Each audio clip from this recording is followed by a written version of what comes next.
السلام علیکم dear students, خیریت سے ہیں؟ لاسٹ لیکچر میں ہم نے سٹارٹ کیا تھا کیش سسٹم کو ٹیسٹ کرنے کے بارے میں کہ کیش سسٹم کو کس طرح سے ہم کنٹرول کریں گے، اس کو پھر کس طرح سے آڈیٹر اس کنٹرول کو ٹیسٹ کرے گا۔ ہم ابھی لاسٹ لیکچر میں یہ بات کمپلیٹ نہیں کر سکے تھے، اس میں ہم نے صرف کیش سسٹم کے کنٹرول آبجیکٹیو سیکھے تھے، جو کہ میں نے آپ کو 3 کنٹرول آبجیکٹیوز بتائے تھے۔ نمبر 1 کہ all sums due to the company are received and subsequently accounted for. Number 2 کہ no payments are made which should not be made. And number 3 کہ all receipts and payments are promptly and accurately recorded. یہ cash system پر ہمارے control objectives ہیں۔ ان control objectives پر بیس کر کے control procedures بنائے جاتے ہیں، جو میں نے آپ سے لاسٹ لیکچر میں ان میں سے کچھ ڈسکس کر لیے تھے اور کچھ انشاءاللہ تعالی ہم آج ڈسکس کریں گے۔ وہ جو کنٹرول پروسیجرز تھے ڈفرینٹ ایریاز میں، وہ ایریاز کی لسٹ میں نے آپ کو لاسٹ لیکچر میں بھی بتائی تھی کہ number 1 control over cash receipts by post, ان پر ہمیں پروسیجرز ریکوائرڈ ہوتے ہیں۔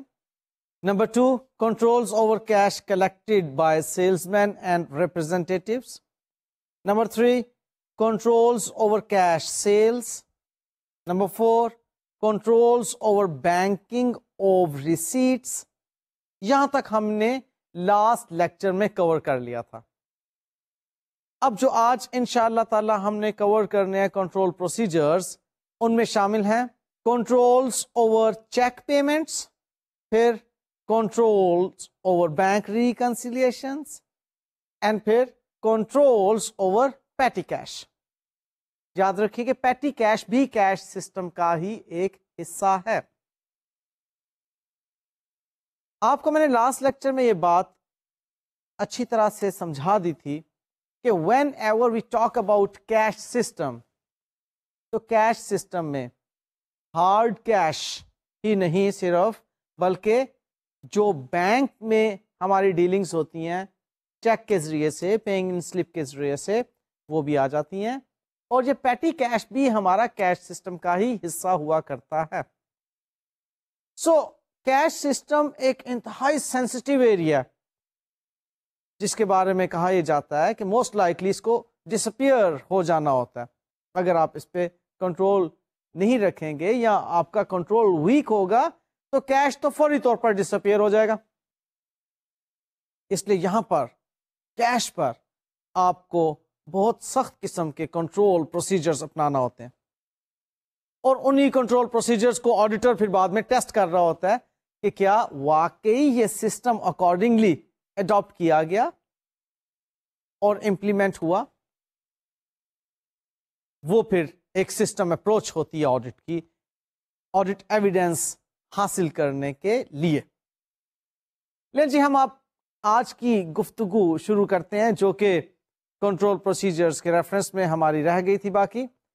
لاسٹ لیکچر میں ہم نے 4 ایریاز پر کنٹرول پروسیجرز دیکھ لیے تھے، اور آج اب ہم کنٹرول پروسیجر دیکھنے جا رہے ہیں اوور چیک پیمنٹس۔ آپ کو یاد ہوگا اس سے پہلے ہم نے بینک میں جو ریسیٹس ہیں اس کے بارے میں کنٹرول پروسیجر سیکھے تھے کہ کیا ہونا چاہیے۔ اب یہ کہ اس بینک میں سے جو پیمنٹس ہوں گی وہ چیک کے ذریعے سے ہوتی ہیں، سو ان چیکس کے اوپر ہمارے کیا کنٹرول پروسیجرز ہوں گے، ان کو اب ہم سیکھنے جا رہے ہیں۔ بات کچھ فالو کی آپ نے؟ بینک میں ریسیٹس بھی ہوتی ہیں اور بینک سے پیمنٹس بھی ہوتی ہیں۔ بینک میں ریسیٹس یعنی کہ کلیکشنز یعنی کہ ڈپازٹس کے لیے میں نے آپ کو بتایا تھا کہ ہم پیئنگ ان سلپ کو فل ان کرتے ہیں اور اس کے ذریعے سے ہم بینک میں ڈپازٹ کرواتے ہیں، اور بینک سے جب پیسے نکلوانا ہوتے ہیں تو ہم چیکس کو یوز کرتے ہیں۔ یا بینک سے پیمنٹ کے کچھ اور ذریعے بھی ہیں جس میں کہ اسٹینڈنگ آرڈر آ جاتے ہیں اور ڈائریکٹ ڈیبٹس آ جاتے ہیں، اس سے متعلق بھی بات چیت انشاءاللہ تعالی آج ہماری گفتگو کا حصہ ہے۔ فی الحال ہم جو بات چیت کریں گے وہ ہوگی چیک پیمنٹس پر کنٹرول کی. سو چیک پیمنٹس کے ریفرنس میں پہلا کنٹرول پروسیجر یہ ہے کہ unused checks should be held in a secure place. Cheque book سے تو آپ کو واقفیت ہوگی. چیک بک میں آپ جانتے ہیں کہ بے شمار لیفلیٹس ہوتے ہیں, چیک لیفس ہوتے ہیں. آپ کچھ چیکس تو یوز کر لیتے ہیں, کچھ چیک لیفس آپ یوز کر لیتے ہیں, اور کچھ جو ہوتے ہیں اس میں رہ جاتے ہیں. اب وہ جو چیک لیفس آپ کی چیک بک میں پڑے ہوئے ہیں ان پر ہر کسی کی ایکسیس نہیں ہونا چاہیے, کیونکہ کوئی ان کو چوری کر سکتا ہے اور فیک سگنیچرز ان کے اوپر کر سکتا ہے. اس قسم کے فراڈ سے بچنے کے لیے آپ چیک بک کسی ایک رسپانسیبل پرسن کی کسٹڈی میں رکھواتے ہیں اور ان پر کسی دوسرے کی ایکسیس جو ہوتی ہے وہ منع کر دی جاتی ہے. لہذا جو ان یوزڈ چیکس ہوں گے ان کو آپ کسی سیکیور پلیس پر رکھوائیں گے. نیکسٹ پروسیجر ان چیکس کے ریفرنس میں ہے کہ the person who prepares cheques should have no responsibility over purchase ledger or sales ledger. اب دیکھیے جس نے چیک بنانے ہیں پرچیز لیجر پر اس کی کوئی ایکسیس نہیں ہوگی. کا مطلب یہ ہے کہ پرچیز لیجر مینس جہاں پر آپ کریڈیٹرز کا ریکارڈ مینٹین کر رہے ہوتے ہیں. اب creditors are the person to whom you have to make payment. ہو سکتا ہے کہ آپ کسی ایسے شخص کو جو کہ پرچیز لیجر پر بھی ایکسیس رکھتا ہو رسپانسبلٹی دے دیں چیکس بنانے کی. اب بے شمار چیکس بنائے جاتے ہیں اور ان کو سائن کرتے وقت بعض حالات میں سگنیٹریز جو ہوتے ہیں وہ ایک ایک چیک کے اوپر اتنی باریک نظر نہیں رکھتے.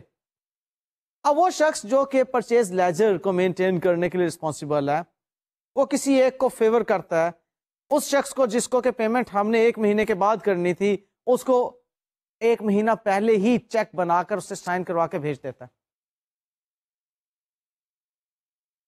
اب اگر اس کے پاس یہ رسپانسبلٹی بھی ہو کہ وہ چیک بنوا سکتا ہے یا چیک لکھ سکتا ہے اور پرچیز لیجر کی رسپانسبلٹی بھی ہو تو اس کا مطلب ہے کہ یہاں پر کچھ نہ کچھ پرابلم ہو سکتی ہے. اسی طرح سے سیلز لیجر کا جو پرسونل ہے وہ کیا کر سکتا ہے, وہ ریفنڈ کر سکتا ہے کسٹمرز کو کہ ان سے جو پیسے لیے ہوئے ہیں ان کو ریفنڈ کر دے. لہذا یہ باتیں ایک اندیشے کے تحت آپ اپنے ذہن میں سوچتے ہیں کہ کہیں ایسا نہ ہو جائے. اس چیز سے بچنے کے لیے آپ پہلے ہی کنٹرول پروسیجرز اپنا لیتے ہیں کہ بھائی چیک لکھنے والا شخص جو ہوگا وہ انڈیپینڈنٹ ہوگا پرچیز لیجر پرسونل سے یا سیلز لیجر پرسونل سے. فالو کیا؟ نیکسٹ پروسیجر جو کنٹرول اوور چیک پیمنٹس کے تحت آتا ہے وہ ہے کہ cheques should be signed only when evidence of a properly approved transaction is available. اب لائک آپ نے جب چیک بنانا ہے اس چیک کے ساتھ آپ کو ایویڈنس ضرور رکھنے ہوں گے سگنیٹریز کے سامنے, کیونکہ جس شخص نے سائن کرنا ہے اس نے اس چیز کو دیکھنا ہے کہ کیا یہ چیک جس اماؤنٹ کا بنایا جا رہا ہے انوائس بھی اسی اماؤنٹ کی ہے,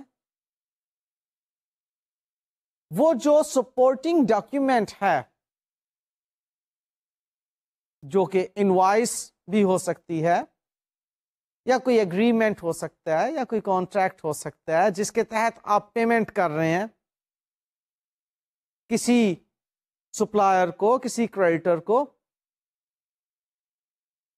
وہ ڈاکیومنٹ پراپرلی آتھورائزڈ ہونا چاہیے. وہ ڈاکیومنٹ کیلکولیشنز کے لیے چیک ہو چکا ہونا چاہیے. اس قسم کی ویریفیکیشنز کو سگنیٹری ویریفائی کرنے کے بعد پھر وہ چیک کو سائن کرے گا. کیونکہ اگر اس نے تمام باتیں ویریفائی نہ کی تو ہو سکتا ہے کسی غلط رقم کے بنائے ہوئے چیک کو وہ سائن کر دے اور ایک پرابلم کریٹ ہو. لہذا کوئی بھی چیک سائن نہیں کیا جائے گا until unless کہ ایک سپورٹنگ ڈاکیومنٹ آپ کو پیش کیا جائے ویریفیکیشن کے لیے. کلیئر؟ نیکسٹ بات آتی ہے کہ this control should be evidenced by signing the supporting documents. یہ بات میں آپ کو کر چکا کہ یہ کنٹرول اسی صورت میں اسٹیبلش ہو سکتا ہے کہ وہ جو سپورٹنگ ڈاکیومینٹس ہیں، سپوزلی پے رول کا چیک بنایا جا رہا ہے تو پے رول سائن ہو چکی ہو. آپ جب سائن کریں گے اس کو چیک کو، اس وقت آپ سپورٹنگ ڈاکیومنٹ کو ساتھ ہی سائن کر دیں، جس سے بات ویریفائی ہو جائے گی کہ the person who has signed the check has seen the supporting document as well at the time of signing the check. وہی سگنیٹری جو ہوگا وہ سپورٹنگ ڈاکیومنٹ کو بھی سگنیچر کر دے گا اور اسی وقت وہ چیک کو سائن کرے گا. یہ پوائنٹ فالو کیا کہ جب آپ سگنیٹری ہیں، آپ کے پاس جب ایک چیک پیش کیا جائے گا کہ سر اس کو سائن کر دیں، آپ کہیں گے جی کہ یہ کس سپورٹنگ ڈاکیومنٹ کے لیے چیک بنایا جا رہا ہے، وہ پے رول ہے یا وہ انوائس ہے، جو بھی ہے آپ کو پیش کر دی جائے گی کہ سر اس کے لیے بنایا جا رہا ہے. آپ اس چیک پر سائن کرنے سے پہلے دیکھیں گے اس سپورٹنگ ڈاکیومنٹ کو کہ کیا اس سپورٹنگ ڈاکیومنٹ پر بھی اتنی ہی اماؤنٹ موجود ہے. اگر اتنی اماؤنٹ موجود ہے تو آپ تب اس چیک کو سائن کریں گے اور ساتھ ہی ساتھ ایٹ دا سیم ٹائم اس سپورٹنگ ڈاکیومنٹ کو بھی سائن کر دیں گے، جس سے معلوم ہو جائے گا کہ چیک بناتے وقت یا سائن کرتے وقت سپورٹنگ ڈاکیومنٹس کو دیکھا گیا ہے. یہ ایک پروسیجر ہے اور ایک انتہائی اہم پروسیجر ہے، کیونکہ یہاں سے پریونشن کس چیز کی ہوگی کہ غلط رقم کے چیکس نہیں سائن ہو سکیں گے. نیکسٹ بات آتی ہے in a large concern those approving the original document should be independent of those signing the checks. بہت امپورٹنٹ بات ہے. اب یہاں پر ایک کنفیوژن کریٹ ہو جاتی ہے بعض اوقات کہ شاید جیسے میں نے ابھی کہا کہ چیک کو سائن کرنے والا شخص اس ڈاکیومنٹ کو بھی سائن کر دے گا. یاد رکھیے گا یہ والا سٹیپ اس ڈاکیومنٹ کو اپروو کرنے کے پوائنٹ آف ویو سے نہیں ہے، یہ الگ سے ایک سٹیپ ہے. اس سے پہلے وہ ڈاکیومنٹ اپنی اتھینٹسٹی کے لیے اپروو ہو چکا ہوا ہے کہ وہ ڈاکیومنٹ کریکٹ ہے. اس بات کی اپروول وہ پہلے سے کسی آفیشل نے دے دی ہوئی ہے، آتھورائز ہو چکا ہوا ہے ڈاکیومنٹ. یہ جو چیک سائن کرنے والے صاحب ہیں وہ صرف اس لیے اس ڈاکیومنٹ کو سائن کر رہے ہیں کہ یہ بات بھی ثابت ہو جائے کہ سگنیٹری آف دا چیک نے اس وقت ڈاکیومنٹ کو دیکھ لیا تھا. فالو کیا؟ وہ والا ڈاکیومنٹ اس سے پہلے اپروو ہو چکا ہوا ہے. تو یہ بات وہ کر رہا ہے کہ جو بڑی آرگنائزیشنز ہوں گی وہاں پر اسپیشلی جو چیک سائن کرنے والے صاحب ہوں گے جنہوں نے کہ ڈاکیومنٹ کو بھی سائن کرنا ہے صرف اس نظریے سے کہ جی ڈاکیومنٹ جو ہے وہ دیکھا گیا تھا at the time of signing the cheque, وہ صاحب اپروول والے صاحب نہیں ہوں گے، اپروول کسی اور نے دی ہوگی تاکہ یہاں پر بھی کوئی پرابلم کریٹ نہ ہو جائے. فالو کر گئے؟ نیکسٹ بات ہے جی کہ cheque signatories should be restricted to the minimum practical number in order to make the operation of controls as practical as possible. یعنی کہ بہت زیادہ لوگ چیک سگنیٹریز نہیں ہونے چاہیے، ایک minimum number of signatories define ہونا چاہیے کہ جو پھر کنٹرول رکھ سکیں ان پیمنٹس پر. جب بے شمار لوگوں کے پاس چیک سگنیچر کی اتھارٹی ہو جائے گی تو وہاں پر کنٹرول پرابلمز بھی آ سکتی ہیں کہ ایک شخص بہت زیادہ سخت طبیعت کا مالک ہے، اس سے سائن نہ کرواؤ کسی اور شخص کے ساتھ مل کر اس سے سائن کروا لو. لہذا کنٹرول اسٹیبلش کرنے کے لیے آپ کو چیک سگنیٹریز جو ہوں گے ایک منیمم نمبر پر ریسٹرکٹ کرنا ہوں گے. یہ مطلب ہے اس کا. کلیئر؟ نیکسٹ بات آتی ہے کہ 2 signatories at least should be required except perhaps for checks of small amounts. بہت چھوٹی اماؤنٹ ہے چیک کی تو اوکے ایک بندہ سائن کر دے کافی ہے, لیکن اگر بڑی اماؤنٹس ہیں تو 2 بندے اس کو سائن کریں گے. وجہ اس کی کیا ہے کہ اگر ایک سے اوور لک ہو گیا کوئی میٹر تو دوسرا اس کو پکڑ لے. یہ وجہ ہے کہ اگر بڑی اماؤنٹ کے چیکس ہوں گے, بڑی اماؤنٹ کی پے رولز ہیں, بڑی اماؤنٹ کی انوائسز ہیں, وہاں پر پھر ایک شخص سائن نہیں کرے گا بلکہ 2 شخص اس چیک کو سائن کریں گے. آفیشیل پیمنٹس میں آپ اس چیز کو آبزرو کرتے ہوں گے کہ چیکس 2 یا بعض صورتوں میں 3 افراد نے سائن کیے ہوتے ہیں. سمجھ گئے؟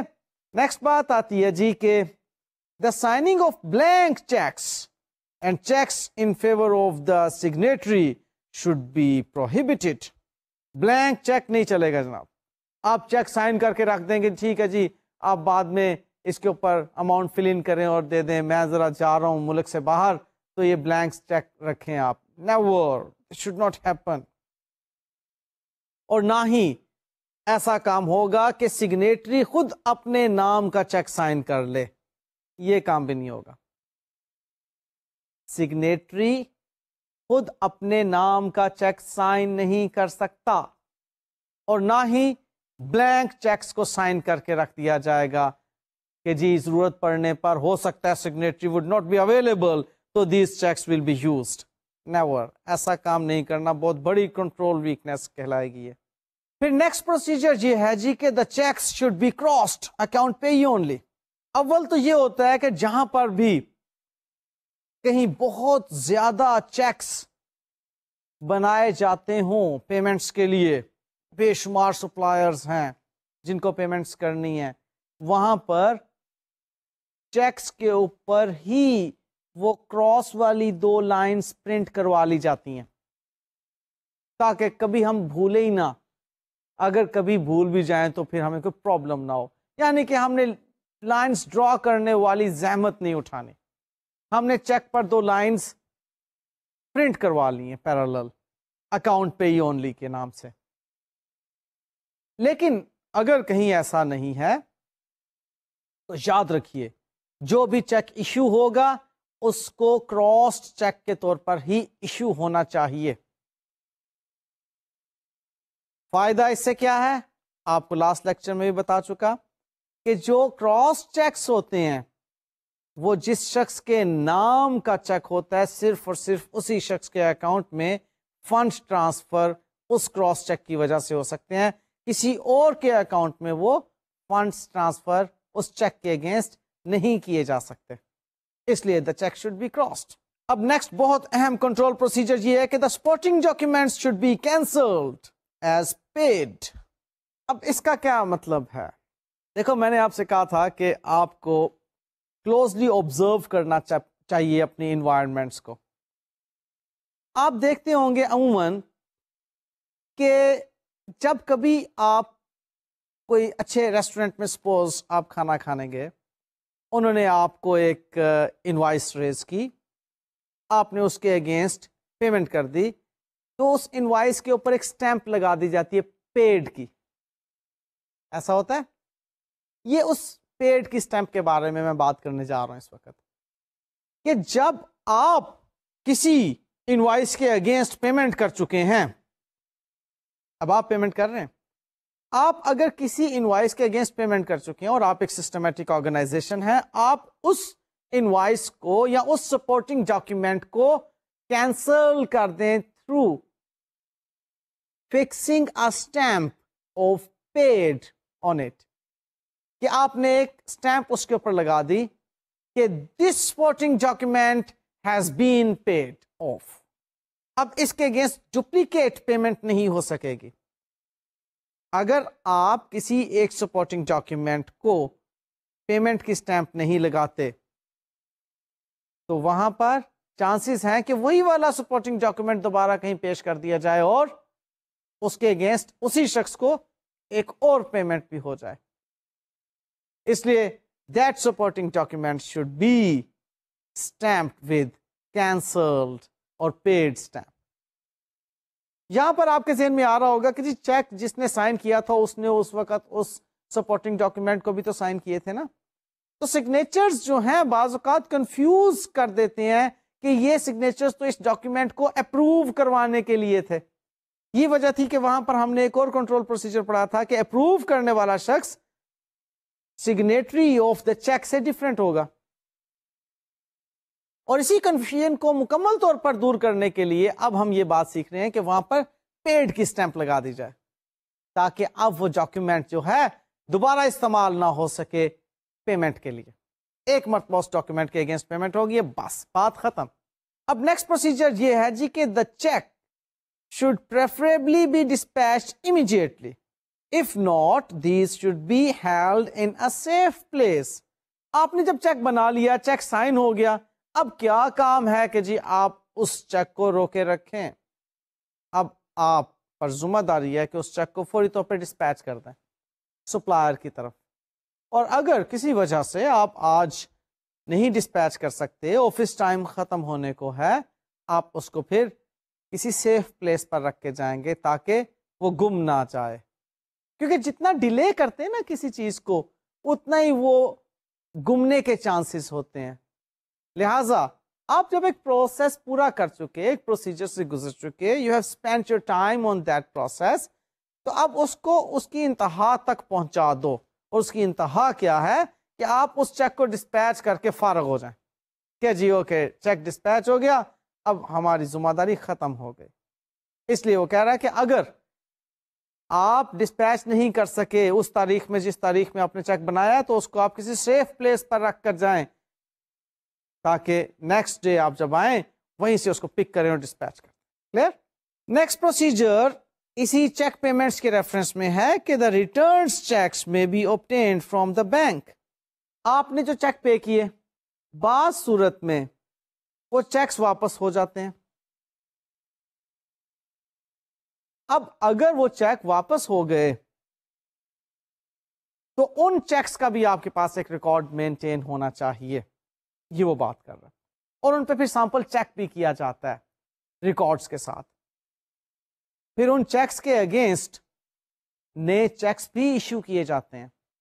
تو یہ بات ہے کہ اگر کسی بنا پر بعض اوقات سگنیچرز جو ہیں وہ ٹیلی نہیں کر رہے, یا کوئی ڈیٹ غلط ڈال گئی, یا کوئی اماؤنٹ جو ہے فگر میں آپ نے غلط لکھ دی اور ورڈز میں غلط لکھ دی, میچ نہیں کر رہے, کسی بھی بنا پر چیک ریٹرن ہو گئے, ان کو آپ کلیکٹ کریں اور ان چیکس کو کینسل کر کے ان کی بجائے اب آپ ایک نیا چیک ایشو کریں گے. یہاں پر یہ بات کی جا رہی ہے. اچھا جی, اب جب بھی یہ بینکنگ ٹرانزیکشنز کی بات آتی ہے تو یاد رکھیے گا یہاں پر بینک ریکنسیلیشنز کی بات بھی آتی ہے. ہمیں کنٹرول رکھنا ہوتا ہے بینک ریکنسیلیشن پر بھی. بینک ریکنسیلیشن کے بارے میں آپ اپنی ارلیئر کلاسز میں پڑھ چکے ہیں کہ بزنس نے ایک کیش بک مینٹین کی ہوتی ہے جس میں کہ وہ تمام ریسیٹس اینڈ پیمنٹس کو ریکارڈ کر رہا ہوتا ہے جو کہ اس نے بینک میں ڈپازٹ کروائیں یا بینک سے وڈرا کیا. اور وہ تمام کی تمام ٹرانزیکشنز بینک بھی ریکارڈ کر رہا ہوتا ہے اپنی بکس آف اکاؤنٹس میں اس بزنس کے نام کے ساتھ. وہ بینک سے رابطہ کر کے ہم ایک اسٹیٹمنٹ منگواتے ہیں اور اس اسٹیٹمنٹ کو ہم اپنی کیش بک کے ساتھ کمپیئر کرتے ہیں, اور جہاں پر کچھ ڈسکریپنسیز آ جائیں ان کو ہم ریموو کرتے ہیں. اگر ہماری اپنی کیش بک امینڈ ہونے والی ہوں تو ہم اپنی کیش بک میں ان کو ایڈجسٹ کرتے ہیں, اور جہاں پر کہیں کوئی ٹائمنگ ڈفرینس ہو like unpresented cheques and uncollected cheques کی صورت میں آپ ان کے لیے بینک ریکنسیلیشن اسٹیٹمنٹس بنا لیا کرتے ہیں. اور اگر کوئی آپ کو بینک اسٹیٹمنٹ میں مسٹیک نظر آ رہی ہو تو اس کو بھی آپ بینک ریکنسیلیشن اسٹیٹمنٹ میں ایڈجسٹ کر لیا کرتے ہیں. یہ بریف سا تعارف میں نے آپ کو کیا ہے بینک ریکنسیلیشن اسٹیٹمنٹ کے بارے میں.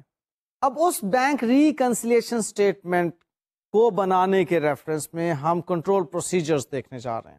تو دیکھیے پہلا کنٹرول پروسیجر کیا ہے کہ the bank reconciliations should be prepared on a regular basis at least monthly. آپ نے جب بینک ریکنسلیشن اسٹیٹمنٹس بنانی ہے تو یہ نہیں ہے کہ جی آپ نے کسی منتھ میں بنا لی بینک ریکنسلیشن اسٹیٹمنٹ اور پھر چھوڑ دیا, پھر 4-6 مہینے کے بعد دوبارہ کہا اچھا یار بینک ریکنسلیشن اسٹیٹمنٹ تو بنا کے دیکھو کہ ٹیلی کرتا ہے بینک اسٹیٹمنٹس کے ساتھ ہماری کیش بک یا نہیں. ریگولرلی اگر بہت زیادہ ٹرانزیکشنز ہیں تو ویکلی بھی بنا سکتے ہیں, لیکن ریکمینڈیڈ یہ ہے کہ ایٹ لیسٹ منتھلی تو بینک ریکنسلیشن اسٹیٹمنٹ بننا چاہیے.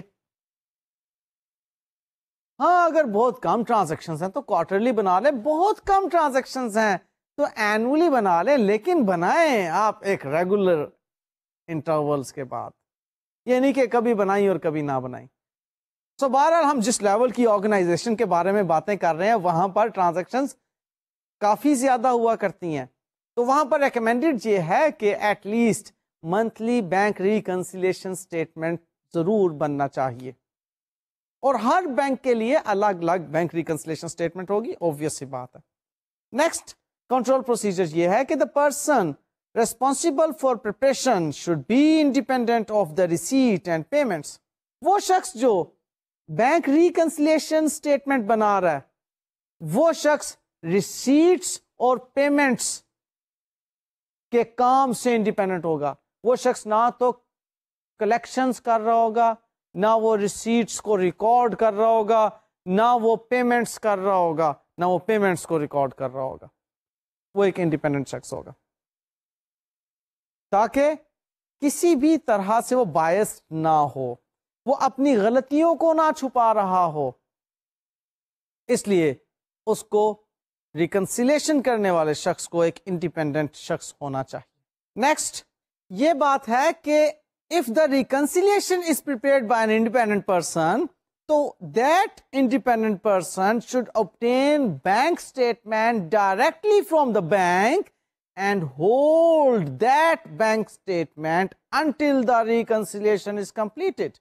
دیکھیں اگر وہ بینک ریکنسیلیشن اسٹیٹمنٹ حاصل کر لیتا ہے بینک سے اور اس بینک ریکنسیلیشن اسٹیٹمنٹ کو اوپن کر دیتا ہے اس شخص کے لیے جو شخص کیش بک مینٹین کر رہا ہے, تو وہ کیش بک مینٹین کرنے والا شخص فوراً بھانپ جائے گا کہ فلانی جو میں نے غلطیاں کی ہوئی تھیں ان کو فوراً میں ٹھیک کر لوں, وہ بینک اسٹیٹمنٹ میں اپیئر ہو گئی ہیں. اب ایسی چیز کو پکڑنے کے لیے تو وہ انڈیپینڈنس آپ نے ڈیولپ کی ہے, تو کیوں آپ پھر اس انڈیپینڈنس کو ڈیولپ کرنے کے بعد دوبارہ سے خراب کر رہے ہیں؟ اگر ایک انڈیپینڈنٹ شخص بینک ریکنسیلیشن اسٹیٹمنٹ بنا رہا ہے تو اس کو بینک اسٹیٹمنٹ ہولڈ کرنا چاہیے انٹل انلیس کہ وہ ریکنسیلیشن کمپلیٹ ہو جائے. اب وہ ٹھیک ہے اوپن کر دے, اب تو اس نے ریکنسائل کر لی باتیں, اب تو اس نے دیکھ لیا کہ کیا کیا چیزیں ہماری کیش بک میں غلط تھیں, ان کو ٹھیک کرنے کے لیے کہہ چکا ہے, اور کیا کیا ٹائمنگ ڈفرینسز تھے, کون کون سی آئٹمز ہماری بینک اسٹیٹمنٹ میں اپیئر ہو رہی تھی جو کہ ریکارڈ ہونا چاہیے تھی لیکن نہیں ریکارڈ کی گئیں. یہ تمام چیزیں جو ہیں ایک انڈیپینڈنٹ ریکنسیلیشن کرنے والا شخص زیادہ بہتر طور کا سامنے لے کر آ سکتا ہے کہ جی یہ سب کچھ ہوا ہونا چاہیے تھا کیش بک کے اندر. اینیویز یہ بینک ریکنسیلیشن کے ریفرنس میں ہم نے کنٹرول پروسیجرز پڑھے. اب نیکسٹ جو ایریا آ رہا ہے وہ ہے پیٹی کیش کا. پیٹی کیش کے بارے میں آپ لوگ اگین اپنی ارلی کلاسز کے اندر پڑھ چکے ہوئے ہیں کہ پیٹی کیش چھوٹا موٹا ایکسپینس کرنے کے لیے ایک پیٹی کیشیئر کو تھما دیا جاتا ہے کہ جی آپ پیٹی کیش ایکسپینسز کے لیے رسپانسبل ہیں, آپ ان پیٹی کیش ایکسپینسز کو کیجئے. یہاں پر یہ بات ذہن میں رکھیے گا کہ خاص طور پر پیٹی کیش کی ضرورت ان آرگنائزیشنز میں پڑتی ہے جہاں پر کہ کیش میں ٹرانزیکشنز نہیں کی جاتی, یا یوں کہہ لیجئے کہ کیش جو ہے وہ انٹیکٹ بینک میں جمع کروا دیا جاتا ہے. آپ نے کیش ریسیو کیا اپنے کسٹمر سے, اب اس کیش کو آپ استعمال نہیں کریں گے کسی بھی پیمنٹ کے لیے, بلکہ اس کو ایز اٹ از آپ بینک میں جمع کروا دیں گے. اب یہاں پر اگر کیش چھوٹا موٹا کیش آپ پے کرنا چاہ رہے ہیں, چھوٹی موٹی ایکسپینسز کو میٹ کرنے کے لیے, تو وہاں آپ کو کیش کا بیلنس ریکوائرڈ ہوگا. آپ پیٹی کیش بیلنس ایک صاحب کو تھما دیتے ہیں کہ جی now you are the responsible person, آپ یہ چھوٹے موٹے ایکسپینسز میٹ کریں. اب دیکھیے نا, وہ چھوٹے موٹے ایکسپینسز لائک جو میں کہہ رہا ہوں, فوٹو کاپی کا ایکسپینس ہے. اب فوٹو کاپی کے ایکسپینس کے لیے آپ چیک تو نہیں ایشو کر سکتے کہ 20 روپے کی فوٹو کاپی کروائیے جناب, چیک پیش خدمت ہے. آپ نے کسی پی این کو بھیجا الیکٹرسٹی بل جمع کروانے کے لیے بینک میں, اس نے اپنی سائیکل ایک سائیکل سٹینڈ پر کھڑی کی اور وہاں پر 5 یا 10 روپے دینے ہیں. اب وہ 5 یا 10 روپے چیک کے ذریعے سے تو نہیں پیش کرے گا اس کو. اب وہاں پر بہرحال بزنس کا ایکسپینس ہے, بزنس کو وہاں کیش پے کرنا ہے. وہ پی این کو 5-10 روپے دے کر بھیجیں گے, یا کوئی چھوٹی موٹی انٹرٹینمنٹ کا خرچہ ہے, پوسٹیج کا خرچہ ہے, پوسٹل اسٹیمپس وغیرہ ہیں, ریونیو اسٹیمپس ہیں. اب یہ ایسی چیزیں جو کہ آپ کو کیش میں ہی پے کرنا پڑتی ہیں, ان کے لیے آپ کو پیٹی کیش مینٹین کرنا ہوتا ہے. اب وہ پیٹی کیش پر بھی آپ کا کنٹرول مضبوط ہونا چاہیے. اب وہ کیا کنٹرول پروسیجرز ہیں, آئیے دیکھتے ہیں جی.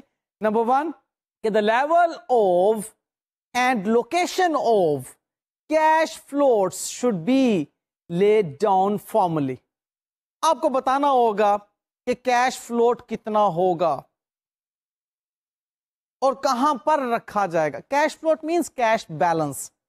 پیٹی کیش کے لیے اسپیسیفکلی ہم کیش فلوٹ کا لفظ یوز کرتے ہیں کہ جو بیلنس ہوگا پیٹی کیشیئر کے پاس وہ کتنا میکسیمم ہو سکتا ہے اور کہاں پر وہ اس کو رکھے گا.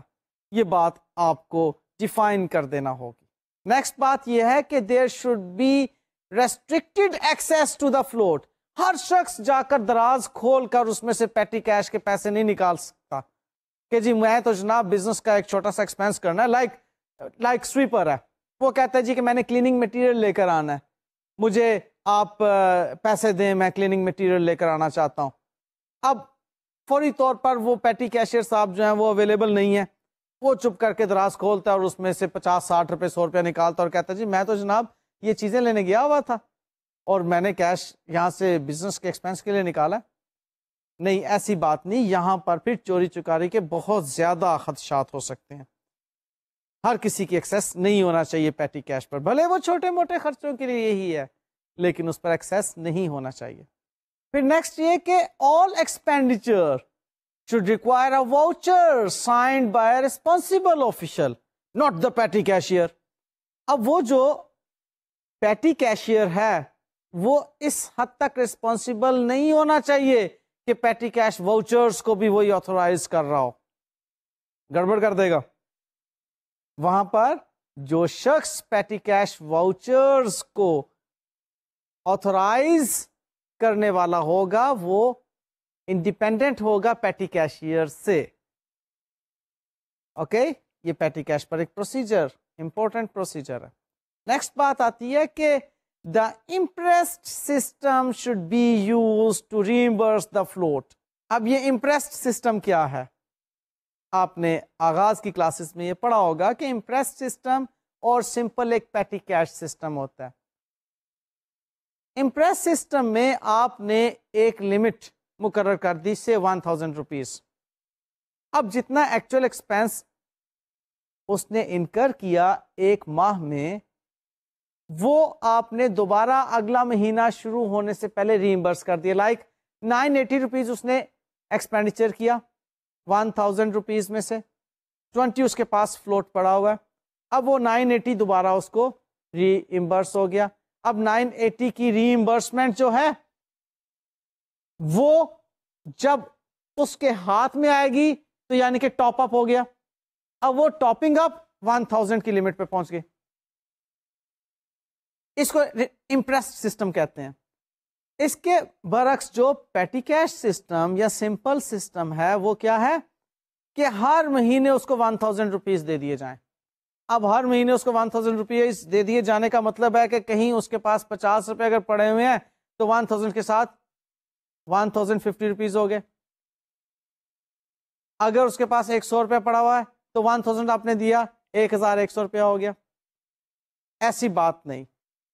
جو چیز ریکمینڈیڈ ہے وہ کیا ہے کہ امپریسڈ سسٹم ہونا چاہیے اسٹیبلشڈ. سو امپریسڈ سسٹم کے بارے میں یہ بات ذہن میں رکھ لیجئے کہ at any time the total cash and value of authorised vouchers not reimbursed equals a set amount.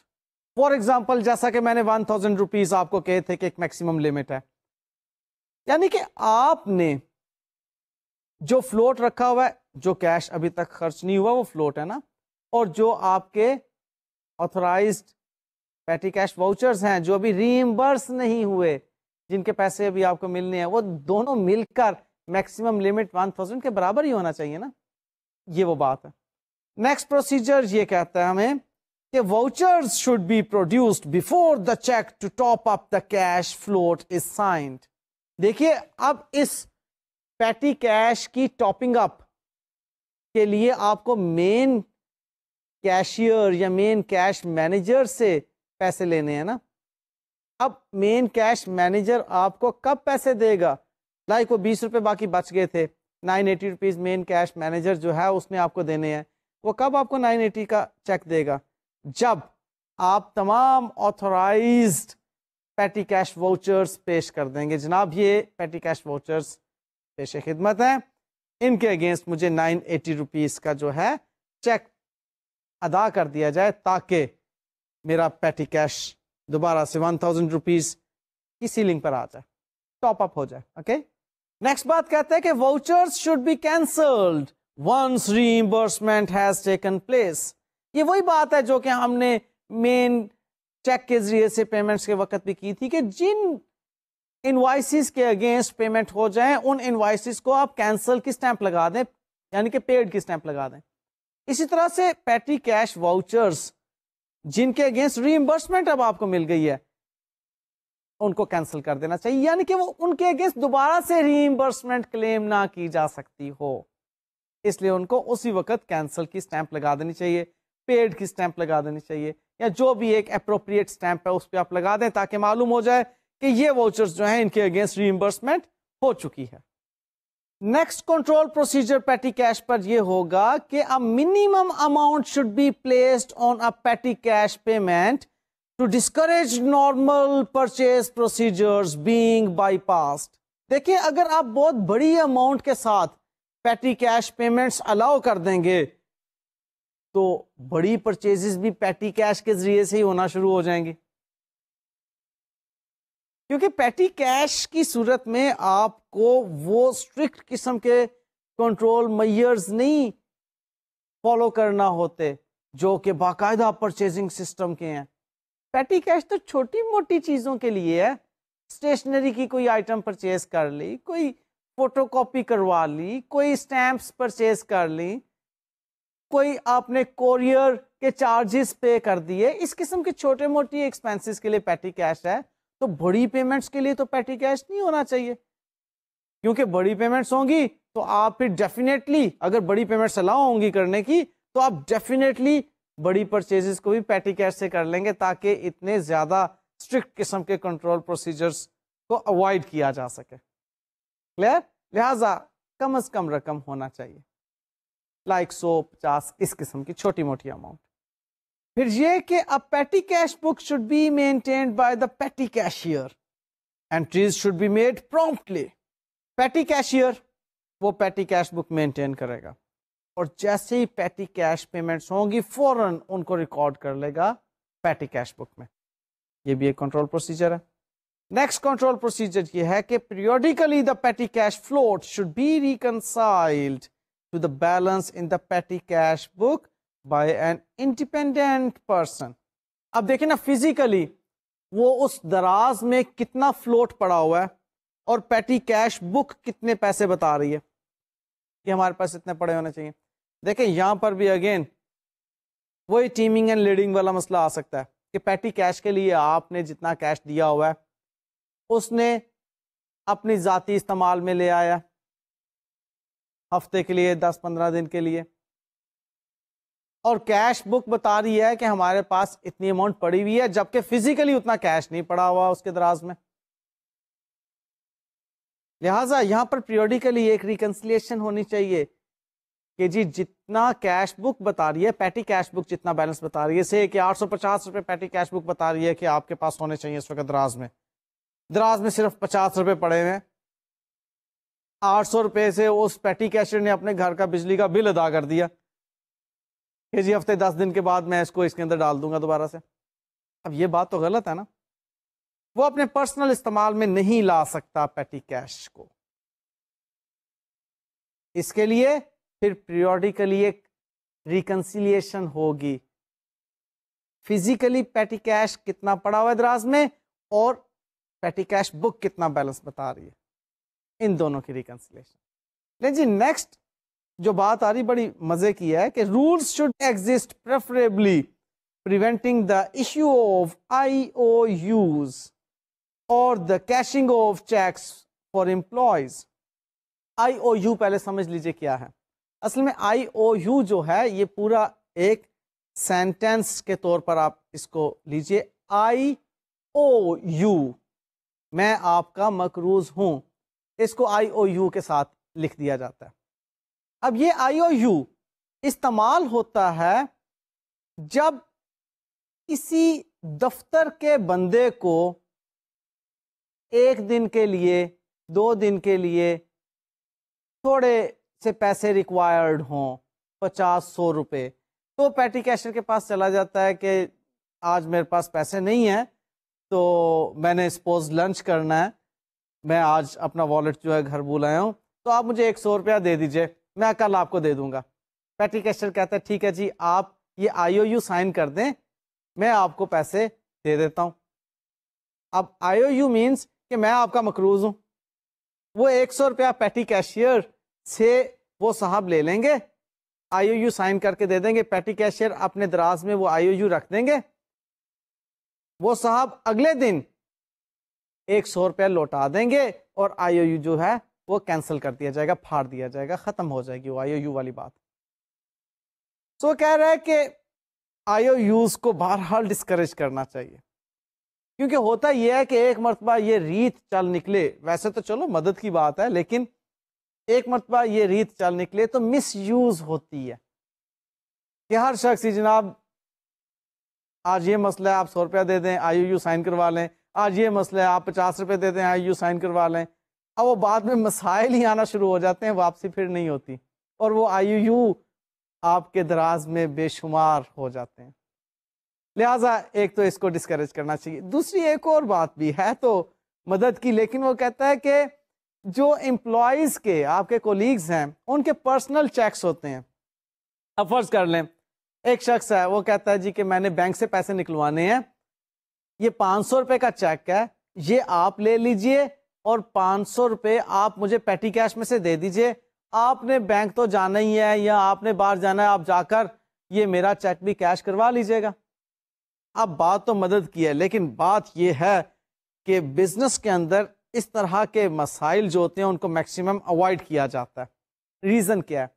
کیا وہ شخص اگر امپلائیز کے پرسنل چیکس کو کیش کروانے کے لیے بینک میں وقت ضائع کرے گا تو بزنس کا ٹائم متاثر ہوگا. اس لیے کہا یہ جاتا ہے کہ کبھی ایسا ہو جائے وہ تو چلیں کوئی ایسی بات نہیں، لیکن اس بات کی اگر پریکٹس ہی ہو جائے شروع کہ جی IOUs آنا شروع ہو گئے اور امپلائیز کے پرسنل چیکس وہاں سے پے ہونا شروع ہو گئے، تو یہ باتیں بعض اوقات خطرناک ثابت ہوتی ہیں بزنس کے پیٹی کیش کے پوائنٹ آف ویو سے. اس لیے ان کو اوائڈ کیا جاتا ہے. کلیئر جی؟ لے جی ہم نے کنٹرول پروسیجرز سیکھ لیے ان 7 ڈفرینٹ ایریاز میں. اب نیکسٹ اسٹیپ آتا ہے ٹیسٹ آف کنٹرولز کا. اب ٹیسٹ آف کنٹرول کے بارے میں یاد رکھیے گا کہ یہ ٹیسٹ آف کنٹرول آڈیٹر نے انڈرٹیک کرنا ہوتے ہیں. اس نے دیکھنا ہوتا ہے کہ یہ جو اتنا خوبصورت قسم کا کنٹرول پروسیجر انوائرمنٹ بنایا گیا ہے، انٹرنل کنٹرول جو اسٹیبلش کیے گئے ہیں، کیا واقعی اپنائے بھی جا رہے ہیں یا نہیں. اس کے لیے وہ ٹیسٹ آف کنٹرول لگاتا ہے. تو یہ دیکھتے ہیں جی کہ آڈیٹر صاحب جو ہیں وہ کیا ٹیسٹ آف کنٹرول لگائیں گے کیش سسٹم پر. تو 4 ایریاز ہیں ہمارے پاس جہاں پر ہم نے ٹیسٹ آف کنٹرول اپلائی کرنے ہیں. Number 1 cash receipts, number 2 cash payments, number 3 bank reconciliations, and number 4 petty cash. So cash receipts کے اعتبار سے سب سے پہلے آڈیٹرز آپ دیکھیں گے کہ جو میل اوپننگ ہے وہ ان پروسیجرز کے مطابق ہی ہو رہی ہے جو کہ کنٹرول پروسیجرز میں اسٹیبلش کیے گئے تھے. اب وہ کنٹرول پروسیجرز آپ کو معلوم ہے کہ چیک کو ریسیٹ کرتے وقت کس طرح سے میل اوپن کرنی ہے اور اس کو کس طرح سے سپرویژن اس کی ہونی ہے اور کہاں پر اس کو ریکارڈ کرنا وغیرہ. نیکسٹ یہ کہ test independent check of cash receipts to bank lodgements, جو کیش ریسیو ہوا اور جو بینک میں پیسے جمع کروائے، بینک لاجمنٹس کا مطلب بینک میں پیسے جمع کروائے، اس میں دیکھیں کہ انڈیپینڈنس ہے یا نہیں. کیش وصول کرنے والا اور بینک میں جمع کروانے والا واقعی دو انڈیپینڈنٹ پرسن ہیں، کیونکہ پروسیجر میں ہم نے یہی چیز دیکھی تھی کہ دونوں انڈیپینڈنٹ ہونا چاہیے. پھر test for evidence of sequence check on any pre numbered receipt for cash. وہ جو کیش سیلز انوائس کے بارے میں بتایا تھا یا ریسیٹ یا کیش میمو کے بارے میں بتایا تھا کہ وہ پری نمبرڈ ہونا چاہیے، کیا ان کا سیکوینس واقعی ہے یا درمیان میں سے کچھ غائب ہوئی ہوئی ہے، اس کے بارے میں آڈیٹر جو ہے وہ ایویڈنس حاصل کرے گا. پھر test authorisation of cash receipts and پھر test for evidence of arithmetical check on cash received records, کہ آپ نے کیش ریسیٹس کی آتھورائزیشنز اور کیش جو ریسیو کر کے جو ریکارڈ بنائے جاتے ہیں ان تمام کی ارتھمیٹیکل ایکوریسی وغیرہ جو ہیں ان کو چیک کرنا. نیکسٹ بات آتی ہے کیش پیمنٹس کی طرف. کیش پیمنٹس میں انسپیکٹ کی جائے گی کرنٹ چیک بک. کن پوائنٹ آف ویو سے؟ نمبر 1 سیکوینشل یوز آف چیکس کے پوائنٹ آف ویو سے، نمبر 2 controlled custody of unused cheques کے پوائنٹ آف ویو سے، اور نمبر 3 اینی سگنیچرز اور بلینک چیکس کے پوائنٹ آف ویو سے. یہ ساری باتیں ہم نے کنٹرول پروسیجرز میں پڑھ لی ہیں. اب آڈیٹر جو ہے اس پر ٹیسٹ آف کنٹرول لگا رہا ہے ایک سسٹم کو چیک کرنے کے لیے کہ کیا یہ جو کنٹرول پروسیجرز اسٹیبلش ہوئے تھے واقعی فالو کیے جا رہے ہیں یا نہیں. سو یہ سسٹم کو چیک کرنے کے لیے آڈیٹر دیکھ رہا ہے کہ کیا واقعی چیک بک جو ہے کنٹرولڈ انوائرمنٹ میں ہے، بلینک چیکس وغیرہ تو نہیں کوئی سائن کر کے رکھے ہوئے. نیکسٹ یہ جی کہ ٹیسٹ کرے گا auditor to ensure that paid invoices are marked paid, وہ جو کینسل کرنے کی بات ہم نے سیکھی تھی. اور پھر یہ کہ test for evidence of arithmetical check on cash payments record including cash books وغیرہ، سمپل سی بات ہے. اور پھر examine evidence of authority for current standing orders and direct debts. آپ کو یاد ہوگا میں نے کہا تھا کہ اسٹینڈنگ آرڈر اور ڈائریکٹ ڈیبٹس کے بارے میں بھی بات کی جائے گی. بڑا مختصراً آپ کو میں بتاتا چلوں کہ اسٹینڈنگ آرڈر مینس کہ آپ نے بینک کو انسٹرکشنز دے رکھی ہیں کہ فلانے شخص کو ایک مخصوص تاریخ پر ایک مخصوص اماؤنٹ پے کرنی ہے. اب اس کے بارے میں آپ ایویڈنس لیں گے کہ کیا یہ اسٹینڈنگ آرڈرز کے تحت ہی پیمنٹس ہو رہی ہیں. اور ڈائریکٹ ڈیبٹس یہ کہ اس میں اماؤنٹ جو ہوتی ہے وہ ویری کرتی ہے، لیکن وہ شخص جس کو پے کرنا ہے اور جس ڈیٹ کو پے کرنا ہے، لائک بجلی کا بل، آپ نے بجلی کا بل کس تاریخ کو دینا ہے، کس محکمے کو دینا ہے، یہ ڈٹرمنڈ ہے. اماؤنٹ ہر مہینے ڈفرینٹ ہوگی تو وہاں پہ ڈائریکٹ ڈیبٹس آئیں گے. تو یہ بات یوں کہی جا رہی ہے کہ examine evidence of authority for current standing orders and direct debts, کہ ہم جو موجودہ standing orders and direct debits ہیں ان کی اتھارٹی کے بارے میں ایویڈنس حاصل کریں گے کہ وہ authorised standing orders and direct debits ہیں یا نہیں. نیکسٹ بات آتی ہے جی بینک ریکنسلیشن کے بارے میں کہ ایگزامن کریں ایویڈنس آف ریگولر بینک ریکنسلیشنز. ٹھیک ہے، یہ بات ہم ڈسکس کر چکے ہیں کہ منتھلی ہونا چاہیے. ایگزامن کریں evidence of independent check of bank reconciliation, اس کے لیے سگنیچرز ہوں گے جو شخص ریکنسلیشن کر رہا ہے اس کے. پھر ایگزامن کریں evidence of follow ups of out standing items on the bank reconciliation. اب دیکھیے ہم جانتے ہیں کہ بینک ریکنسلیشن میں ان پریزنٹڈ چیکس لکھے جاتے ہیں، ان کلیکٹڈ چیکس لکھے جاتے ہیں. اب یہ آؤٹ اسٹینڈنگ آئٹمس ہیں، یہ ٹائمنگ ڈفرینس ہوتا ہے تبھی تو بینک ریکنسلیشن اسٹیٹمنٹ میں ان کو لکھا جاتا ہے. بائی دا ٹائم 2 دن 5 دن 10 دن کے اندر انہوں نے کلیئر ہو جانا ہوتا ہے. کچھ ایسے چیکس ہوتے ہیں جو کہ 2 مہینے 3 مہینے تک آپ کے بینک میں پریزنٹ نہیں ہوتے, اس پہ پھر آپ فالو اپ رکھتے ہیں. آپ کو معلوم ہے کہ 6 منتھس کے بعد چیک سٹیل ہو جاتا ہے, اب بینک اس کی پیمنٹ کبھی نہیں کرے گا. ایسے سٹیل چیکس کو پھر آپ رائٹ آف کر دیا کرتے ہیں کہ جی یہ تو ہم نے پے کیا تھا, ہمارے کریڈیٹر نے ابھی تک ہمارے بینک سے پیسے وہ نہیں وڈرا کیے, 6 منتھس گزر کے ہیں, اب تو یہ چیک بینک کبھی بھی پے نہیں کرے گا, لہٰذا اس کو رائٹ آف کر دیا جائے, ختم کر دیا جائے. ہاں فالو اپ اس سینس میں کہ جی ہم نے جو چیکس بینک میں جمع کروائے تھے ابھی تک کلیکٹ نہیں ہوئے, بہت ضروری ہے. آپ اس فالو اپ کو اس وقت تک جاری رکھیں گے جب تک کہ وہ چیکس جو آپ نے بینک میں جمع کرائے تھے آپ کی بینک سٹیٹمنٹ میں کلیکٹڈ چیکس کے طور پر اپیئر نہیں ہو جاتے. لیں جی اب نیکسٹ بات پیٹی کیش کے بارے میں, کہ اس کے بارے میں ہم ٹیسٹ کرتے ہیں پیٹی کیش واؤچرز کی اپروول کو, کینسلیشن آف پیڈ پیٹی کیش واؤچرز کو, اور ایویڈینس آف ارتھمیٹک ایکوریسی کو, اور فائنلی ایگزامن کرتے ہیں evidence of independent check of پیٹی کیش بیلنسز کو. اب یہ پیٹی کیش کے ریفرنس میں کمپلیٹ بات چیت کہ ہم نے پیٹی کیش کے اوپر جو پروسیجرز اپنائے تھے کیا وہ پروسیجرز ایگزیکٹلی فالو کیے جا رہے ہیں یا نہیں. لیں جی this was all about your cash system, کہ ہم نے کیش سسٹم کے اندر cash receipts payments, bank deposits and withdrawals and petty cash, ان سب چیزوں کو ہم نے بہترین طریقے سے دیکھ لیا, سمجھ لیا اور سیکھ لیا. کیش سسٹم ہمارا کمپلیٹ ہوا. نیکسٹ انشاءاللہ تعالی آپ کو انوینٹری پر اور نان کرنٹ ایسٹس پر جو سسٹم اپروچ اپنائی جاتی ہے آڈیٹرز کی طرف سے آڈٹ ایویڈنس حاصل کرنے کے لیے, اس کے بارے میں کچھ بات چیت کی جائے گی. تب تک کے لیے اجازت دیجیے, اللہ حافظ.